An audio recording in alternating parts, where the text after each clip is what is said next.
آله وأصحابه أجمعين.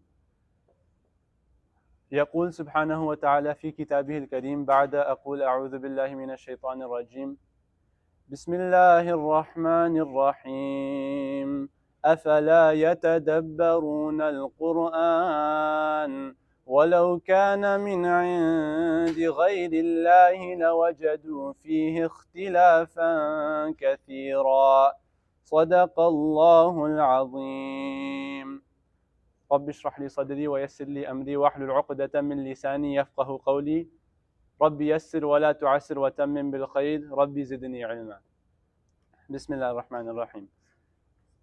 So, inshallah, this will be our weekly tafsir program. Normally, it will be done by Shaykh Usman. I'm not Shaykh Usman, as you guys can probably tell, but he had another commitment today at Laurier, right? So I'll be filling in for this week, and then next week, inshallah, he'll be going for Umrah, so I'll be filling in for next week as well. But then the week after that will be reading week, and then after reading week, he'll be conducting every one of these, inshallah.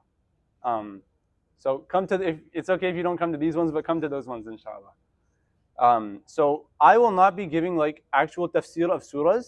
I'll be giving like the preliminary stuff that's necessary to know, not necessary, but important to know before we actually get into the tafsir of the surahs. It's like the pretext to tafsir.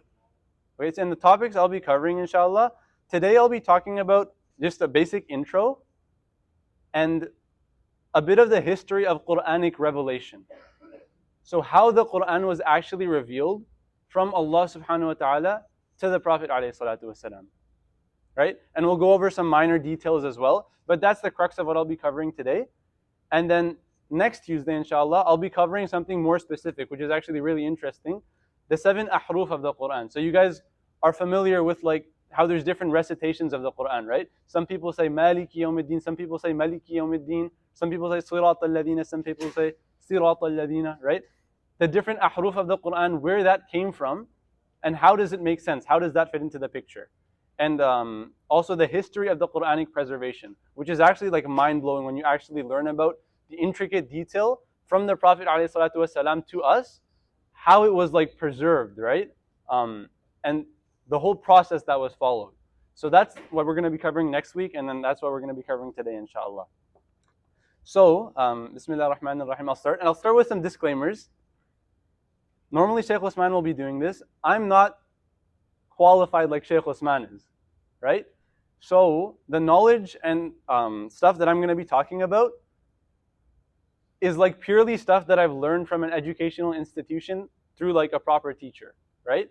And if you guys have any deeper questions and stuff like that, I probably can't answer them, like to a degree that is acceptable, right? So if you guys have any questions that I'm doubtful of, I'll probably just tell you I can't answer that, right? And you should ask Shaykh Usman after because he can give you a better response. I'll just stick to the content that I have no doubt in my mind about and that I'm confident about, inshallah. So Bismillah ar-Rahman ar-Rahim. I want to start with an intro. Okay? So every one of you, zoom out from thinking this is a tafsir halaqah. Just zoom out for a second. Okay?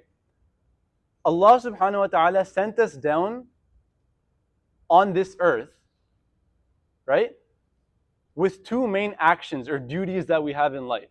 You can kind of take the ideal person, everything that they do in life, and you can categorize it into two main things, two main categories. The first are like actions of survival, so things that you need to do to survive, right? So these are things like when I know when I'm hungry, I need to eat. I know when I'm sleepy, I need to sleep, right? So that I can survive, I can get through this life. And the second are actions commanded by Allah subhanahu wa ta'ala. So these are things like prayer. You have to pray 5 times a day, right? Siyam in Ramadan. You have to fast in Ramadan, right? These are things commanded by Allah subhanahu wa ta'ala. And you can take everything that the ideal person does, right? Like the Prophet ﷺ, take everything he did, you can put it into one of these two categories. Was it an action of survival? Or was it an action commanded by Allah subhanahu wa ta'ala? And learning how to, go about these actions and duties in our life, Allah subhanahu wa ta'ala has given us 3 main sources of learning. 3 things that we derive knowledge from. All of learning, it comes from these 3 things. These 3 things are the first of the 3. In Arabic it's called hawasun khamsatun, our 5 senses. right? So things that we take in from this world. I see Yazan sitting here, right? I feel when I touch that a kettle of water is really hot, right? All of these five senses, that's our first source of knowledge. The first thing that we take information in from. The second thing, in Arabic it's called aql, our intellectual ability to think, right? So like my ability to process that if I touch a boiling pot of water, it's really hot, then I know next time I'm not going to touch it, right? If I lift this laptop up, I know that it's heavy, so next time I'm going to apply more force when lifting it. So these are the first two, and these kind of like come from experience you get throughout your life, right? Aql, your intellectual power, and your five senses, right? And these two things, they work pretty well within the context of this life. When you talk about within the context of this universe, these two things work pretty well. They can give you a general guide. But when you go outside of the context of this universe, go outside of the context of this life, you talk about things like ilm al-ghayb, right? Like what happens after you die? What is Jannah? What is Jahannam? All of these things, when you talk about that, who is the creator? If you just try to use these two things and try to come up with reasonings and conclusions through these two things, through your ability to think and through your five senses, if you try to come up with answers for things outside of this universe, you're going to get very wrong answers if you don't use this third source of knowledge. Right? And we see people who do that. For example, you have atheism. Right? That's like exactly what they do. They use their intellectual power and their like ability to perceive their universe around them, and from that, they try to derive conclusions outside of this universe. And in doing that, they get to the conclusion that there is no creator. Right? So if you just use these two things to resolve things outside of this universe, like you'll come to wrong conclusions if you don't factor in this third thing, this third source of knowledge, which is wahi, revelation, objective knowledge that has come from the creator to the creation. Objective knowledge, right? Knowledge that we all know is true. It's like undisputably true. And wahi, don't get this confused with the Quran. Wahi is not just Quran. Wahi is anything Allah subhanahu wa ta'ala has communicated with us. That's wahi. Anything objectively true, right? So these are the three sources of knowledge that we take our two main actions in life, actions of survival, actions in worshipping Allah subhanahu wa ta'ala, commanded by Allah subhanahu wa ta'ala, right? We derive these, how to act on these two things from these three sources: our intellectual power, our five senses, and wahi, revelation. Okay? Now, we come to wahi. There's different forms of wahi that exist, different forms of revelation, right? Different ways that Allah subhanahu wa ta'ala communicates with us. And the only one that exists that's left in today's world, in today's day and age, in like today's society, right? The only thing that's left, that's wahi, are true dreams. That's the only thing that's left. Not every dream. For example, if you have a dream that like, you see in your dream that tomorrow we're praying Asr facing this way, right? That's probably not true. It's a dream, but it's not necessarily true, right? True dreams, and I can't really classify for you guys what that is, but that's the only true form of wahi left. Objective, true knowledge from Allah subhanahu wa ta'ala to us, the creation, that's the only form that exists left in today's day and age. Wahi, revelation. Okay? Now we go back to the time of the Prophet alayhi salatu wasalam, right? And there were a lot more forms of wahi back then that the Prophet ﷺ experienced. And I'll go through them now. But through these forms of wahi, we understand how the Prophet ﷺ, he was not divine in any way, but how he had some of this ilm, how he had some of this divine knowledge that Allah subhanahu wa ta'ala gave him. Right? That the average person doesn't know, that the Prophet ﷺ knew. So these forms of wahi, I'll go over them one by one. When we talk about how the Prophet ﷺ like received wahi, right? Like we can try to understand it, but at the same time, it's really, really hard to understand it. Because it's like explaining an experience to someone that they've never been through. Like imagine explaining the color red to someone who's blind. How would you go about that? Like how would you describe the color red to someone who's blind? Like you would describe it as kind of like pink. They don't know what pink is, right? You can't describe that very well. They won't be able to understand it. So the Prophet ﷺ, when he describes wahi to us, how he receives it, we can really only do like so much in trying to understand that. But we'll never really be able to understand how it really feels to receive wahi in the ways that he received it. So the first and like the main form of wahi, how the Prophet ﷺ described it, he described it in a hadith as ringing bells. He described it as the best way to explain how I receive wahi and how it feels are ringing bells. And when you think about ringing bells, what do you think of? You think of something that's like continuous, right? Something that keeps going. And something, ringing bells, that's like all around you. It's like surround sound, right? When you hear a ringing bell, it's not just as coming from one direction. It's like it's all around you. So that's how the Prophet ﷺ described him receiving wahi in one form, is like ringing bells. And it's really hard to understand what that is because, again, none of us have experienced that, right? So you can't really understand what that is. But that's how the Prophet ﷺ described it, ringing bells. And this is how the bulk of the Quran was revealed, through this form. The second form of wahi that we come to is a form that we're more familiar with. It comes to the angel Jibreel alayhi salam, right? And this is of two types. First, when the angel Jibreel alayhi salam would come in the form of a human. So we know like various stories, right? Where Jibreel alayhi salam, he would come to the Prophet alayhi salam, or there's a hadith, the second one in Arba'in al-Nabawi, where he came and I'll go on a bit of a tangent, but basically they were all sitting in the masjid, right? In Masjid al-Nabawi in Medina. And this man walks into the masjid, right? And he looks like completely clean. He looks like he's shining basically, right? He looks silky and completely clean, but nobody in the masjid knows him.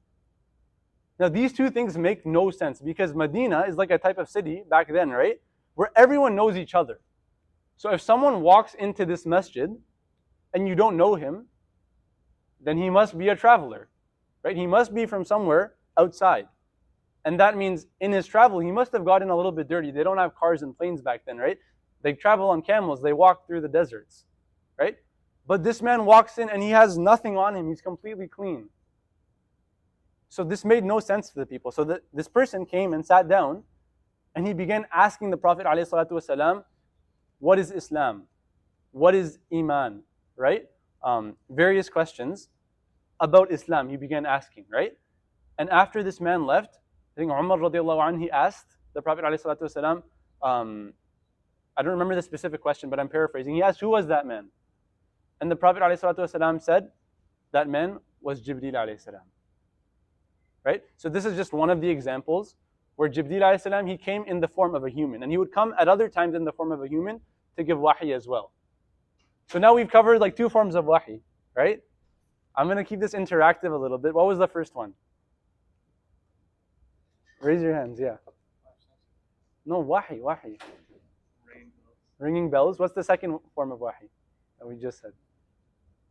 Angel Jibreel alayhi salam coming in his human form, right? The third form of wahi is Jibreel alayhi salam coming not in a human form, but in his true form, in like his actual angelic form. Right? That's the third form of wahi.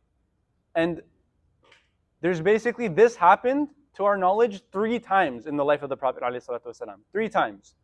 The first is when the Prophet ﷺ asked Jibreel, I want to see how you look. So Jibreel ﷺ showed him his true form. Right? The second is during Mi'raj, when the Prophet ﷺ ascended to the heavens, right? Jibreel ﷺ accompanied him. That's the second time where he saw Jibreel ﷺ in his true form. And the third one is the beginning of Surah Muddathir, when it was being revealed, right? Ya ayyuhal muddathir, qum fa'anzir, right? Wa rabbaka fakabbir. Oh, you who's covered, who's wrapped up, right, in your cloth, stand and warn the people. Wa rabbaka fakabbir, and praise your Lord and glorify your Lord, right? And then the surah goes on. But that's the context of that surah being revealed, that he saw Jibreel alayhi salam, his hundreds of wings covering the sky. He saw Jibreel alayhi salam in his true form, sallallahu alayhi wa sallam. Right? So these are the 3 times where this third form of wahi came.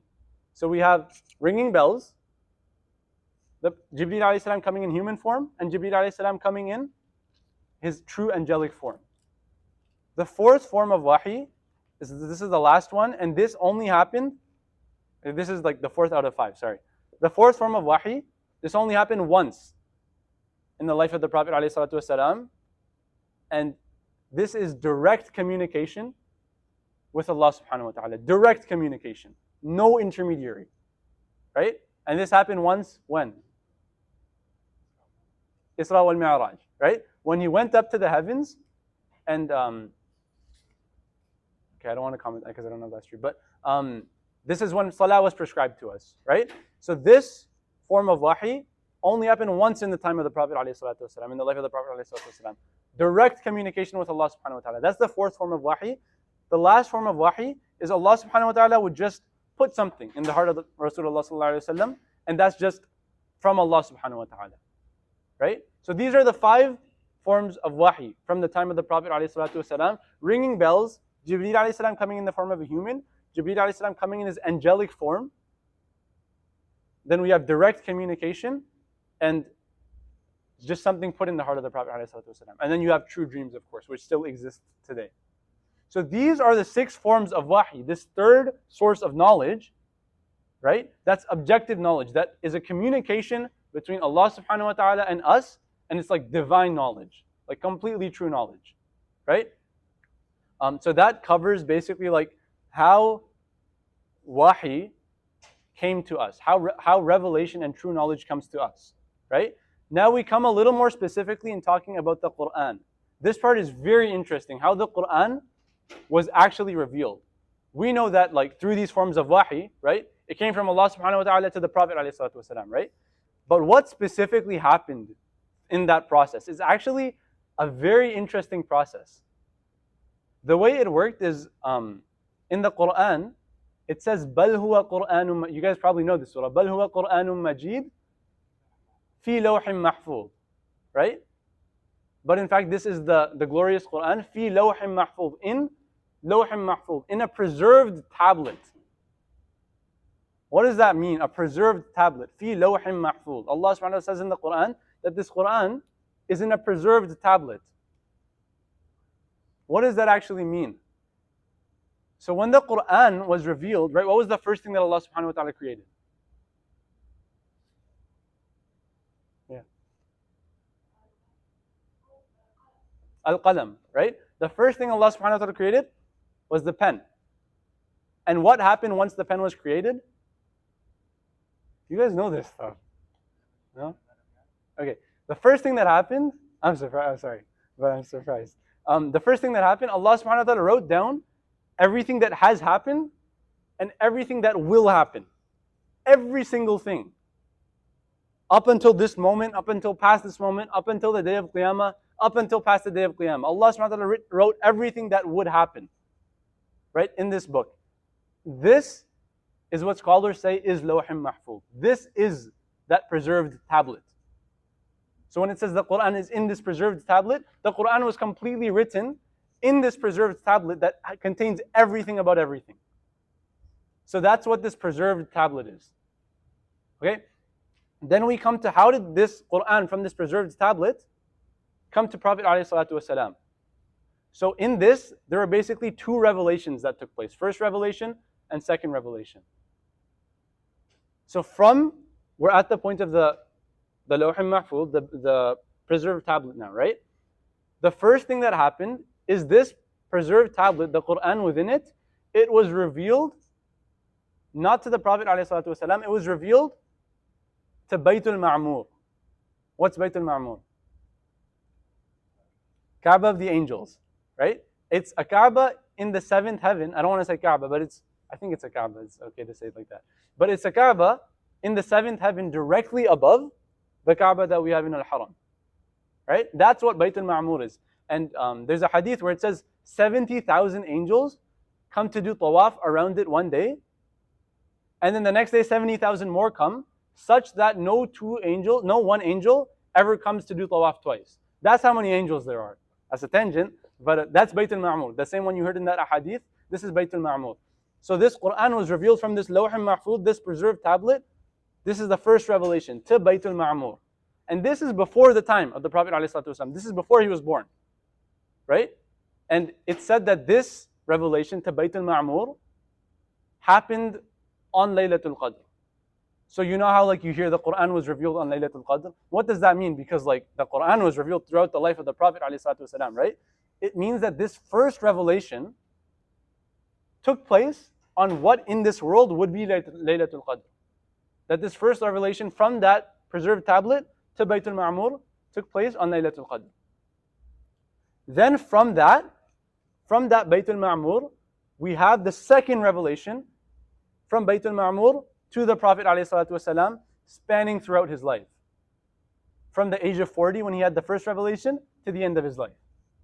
Right? That's the second revelation. So that's how Allah subhanahu wa ta'ala took the Quran and He got it to us. The preserved tablet that has everything in it, from that the revelation to Baytul Ma'mur, from that the revelation onto this world to the Prophet ﷺ. That's the whole history of the revelation. And then we wonder like what's the wisdom behind Allah subhanahu wa ta'ala having these two revelations, right? The first revelation to Baytul Ma'mur and then the second revelation to us, right? And some of the wisdoms, of course, only Allah subhanahu wa ta'ala knows like the true wisdom behind it, right? But some of the wisdoms that we can think of are one, Allah subhanahu wa ta'ala wanted to show that this Quran, no matter what you guys do in this world, it's not mutable. It's like permanent, right? It cannot be changed. What the Quran is will not change despite whatever happens on this world. And that's why Allah subhanahu wa ta'ala, He's made a promise to keep this book the way it is from the time it was revealed. Right? Allah subhanahu wa ta'ala, He's given us a promise of preservation for this Quran, right? Like He has for no other book. So it's to emphasize this point, just like Surah Halwa mentioned in Surah yesterday, right? He mentioned that the Prophet ﷺ, when Jibreel alayhi not Jibreel, but those two angels came, if you guys were there yesterday, they opened the heart of the Prophet ﷺ, right? And then they closed it back up after they rinsed it, right? And they took out the part of shaitan in that heart. But Allah subhanahu wa ta'ala, He left a scar on the chest of the Prophet ﷺ. Why did Allah subhanahu wa ta'ala do that? If He wanted, He didn't have to do that, right? He's Allah. He could have just like made it just like a perfect chest again, right? But He left the mark there, again to emphasize the purity of the Prophet ﷺ. To emphasize that shaitan doesn't have an influence. This is a pure man. This is the Prophet ﷺ, right? To emphasize this fact. Same thing, Allah subhanahu wa ta'ala is emphasizing the point. He could have just revealed it directly to us, right? He's emphasizing the point that this Quran is immutable. No matter what you do on this earth, it's not going to change, right? The second thing is that, second point of wisdom is that life is not just about what happens in this dunya, right? There's a whole universe that exists that we can't see. Like really process that. There are probably jinn and angels sitting around us right now. We just can't see them. But the fact that we can't see them doesn't change the fact that they exist, right? So in this Bayt al-Ma'mur with all of the angels, the Quran is revealed to all of these angels that all exist. Right? So just process that for a second. That all of this stuff exists. We're just one of Allah subhanahu wa ta'ala's creations. So just keep that in mind at all times, inshallah. So that's the whole history of how the Quran was revealed from Allah subhanahu wa ta'ala to the preserved tablet, Lawh al-Mahfuz. I think that's in Surah Buruj. I think. And then the first revelation to Bayt al-Ma'mur. Then the second revelation to the Prophet alayhi salatu wasalam. It's fine. Yeah. What did I say? It's not in Buruj? It's Ma'arij. Ma'araj. Anyways.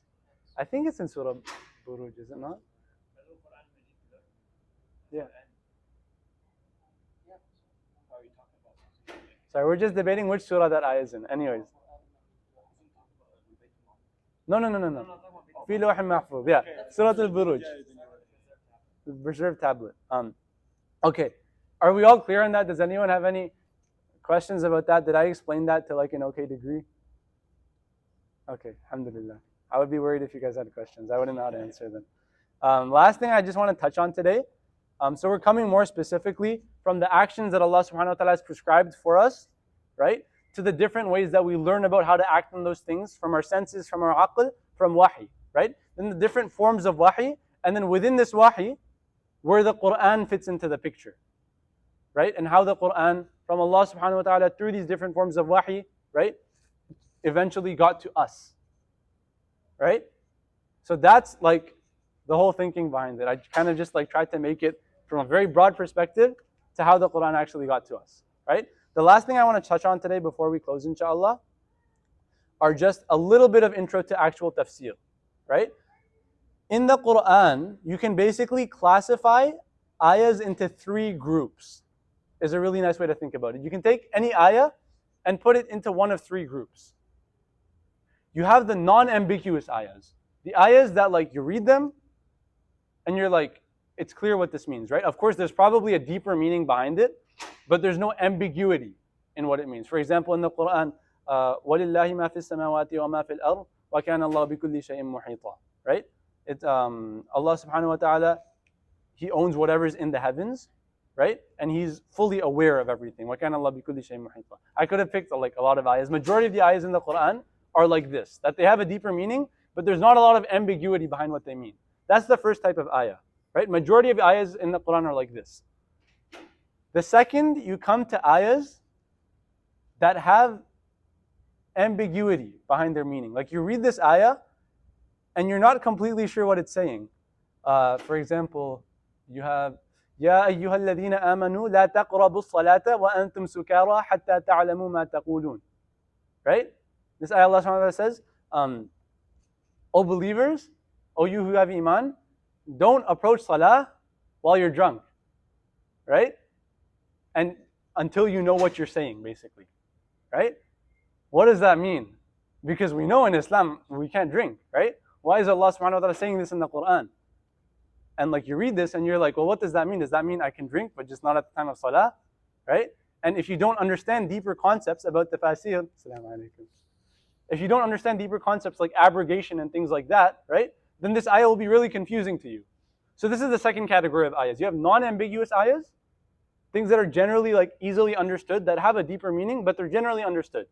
The second is like ambiguous ayahs, that you need deeper knowledge and broader knowledge to understand these things. And the last ayat are ayat that nobody understands. That like, not ayat, ayat, yeah, they're ayat. Ayat that nobody has knowledge of. Nobody knows what these are. Nobody knows what they mean, right? We just recite them, we take them at face value. There might be some wisdoms that we can derive from them, but nobody knows what they mean, right? Which ones am I talking about? Exactly. Kaf, ha, ya, ain, sad, right? Hamim, ain, sin, qaf. You have taha, alif, lam, mim. All of these things, right?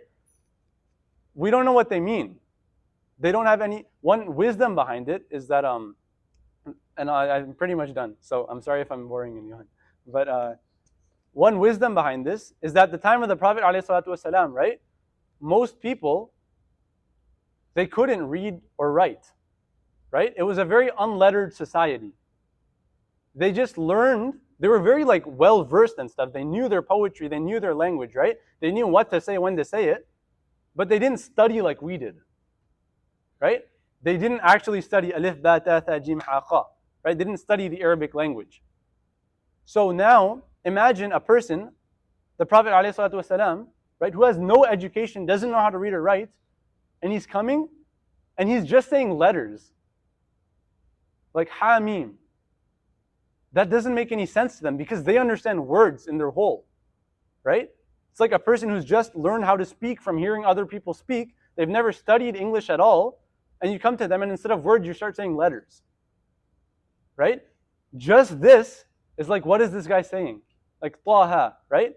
And then people get intrigued. They're like, what is he saying? How the people who are lettered, they're like, how does he know these letters, right? Where does he learn them from?